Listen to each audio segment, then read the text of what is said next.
Fanamarihana kely ny vondrona Europeanina moa no manatanteraka an'izay fitsirihana ny momba indrindra ny fikarakarana fotodrafitrasa mahakasika ny fitaterana anabakabaka eto amintsika izay. Ny voamierana fitaterana anabakabaka avy amin'ny vondrona Europeanina. Hotoizantsika ny fampalam-baovao anatin'izay sehatra ny fitaterana izay ihany. Fotodrafitrasa telo no navaozina teny amin'ny seranam-piaramanidina Ivato Vola mitentina 327 tapitrisa Ariary no nentina nanaovana ny fanavaozana ireo fitaovana. Anisan'izany moa ny fanamafisam-peo. Nisy ihany koa ny fanamboarana ny toeram-pivoahana sy ny toerana fiantsonan'ny fiara.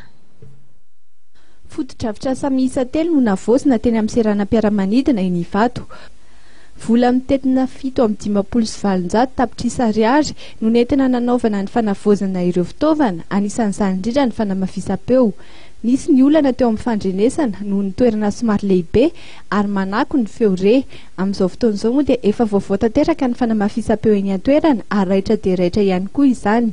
Ankoatra ny fanamafisam-peo dia nisy ihany koa ny fanamboarana ny toeram-pivoahana sy ny toerana fiantsonan'ny fiara. Fanamafisam-peo dia ngamba samy nahita daholo tsika hatramin'izay hoe misy toerana zany tsy misy zavatra eny misy ny telen'ny fanamafisam-peo.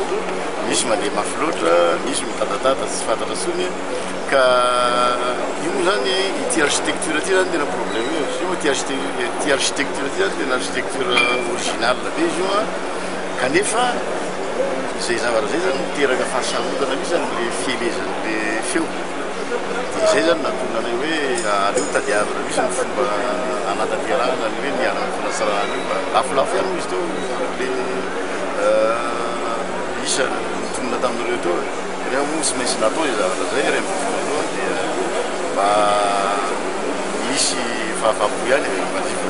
Ny faharoa zany momba ny fidiovana. Hitasika moa izao fa any ambany rihana le izy ka sady maizina no tsy ampy le fitaovana dia teo koa zany tsy fisian'ny hoe toerana voatokana ho an'ny sembana na olona hoe mobilité réduite ho fiteny azy le teknika.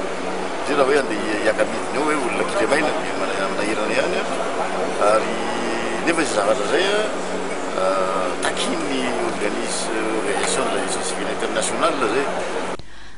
Ahafahana manome fahafaham-po ireo mpanjifa indrindra no isan'ny antony goavana nanaovana ny fanatsarana ny fiantsonan'ny fiaramanidina.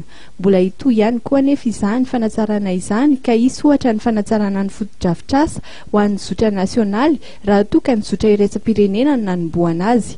Mbola hisy ihany koa ny ezaka fanamboarana ny fitaovana ho an'ny lalan-drivotra na ny ventilation.